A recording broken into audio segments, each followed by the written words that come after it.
Hello, this is Chef John from foodwishes.com with savory chocolate sea salt crostini. That's right, a savory chocolate dish, perfect for special occasions, holiday parties. Very, very interesting idea. Of course, it could be a dessert also, but I'm going to show you how to do this savory style, and then we'll talk about it later. First, I'm going to take some really good French baguette. Now, when we cut this, if we cut straight across, they're going to be a little short. If you cut it at too much of an angle, then your piece is too long. So I like to go at just a very slight angle. And really this is up to you, but I'm just going to turn the knife just a hair so they're a little bigger than the width of the bread. So something like that. All right? Now the most important thing here really isn't so much length, it's the height, because we're going to put these under the broiler, and if some are taller than others, they're going to brown faster. So we want to make sure we get those pretty even. I'm going to put those under a hot broiler just for a couple minutes until the first side's golden brown. All right, when the first side's golden brown, we're going to flip those over. You can use tongs. Don't burn your fingers like me. All right, both sides have been browned. I'm going to flip it back over to the first side. Why? Because that's going to be more of a concave side up, and that's going to hold our stuff better. And by stuff, I mean a very intense, very fruity, full-flavored olive oil. Extra virgin olive oil. I know it sounds crazy putting olive oil with chocolate. All right, but just trust me here. This totally works. I want the olive oil to retain its fruitiness, its full flavor, so I don't want it cooked. That's why we're putting it into the cooked bread.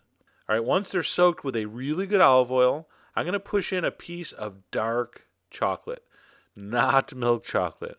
We don't want unsweetened chocolate, but we do want a bittersweet, just barely sweet chocolate for this to taste as intended. And of course, you can read a lot more about the chocolate choices on the blog post. So what I did is I turned my broiler off from toasting the bread, but it's still warm in the oven. I'm going to put these in just for 2 minutes, no heat, just the warmth of the oven, and that's enough to melt that chocolate, and it's going to still hold its shape, which is very cool, but it will be molten, okay? And you saw me do the little tappa there with the pan. That was just to sort of flatten the chocolate out a little bit.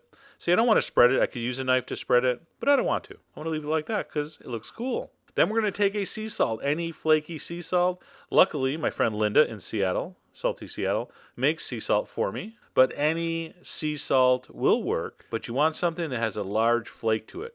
Now see how that looks like a ton? It's not. Flaky salt takes up a lot more volume. It looks like a lot more than it is. So don't let the salt scare you.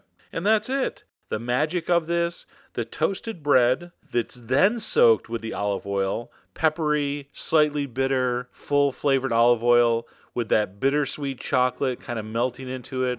The salt brings it all together. It is an amazing savory bite.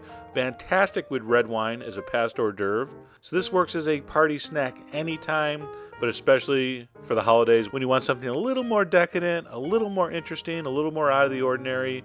Hey, come on. Chocolate, olive oil, salt, hors d'oeuvre. You can't beat that. So I hope you give these a try. All the ingredients are on the site, even though, you basically saw all 4 ingredients. But there's more info there if you want. And as always, enjoy.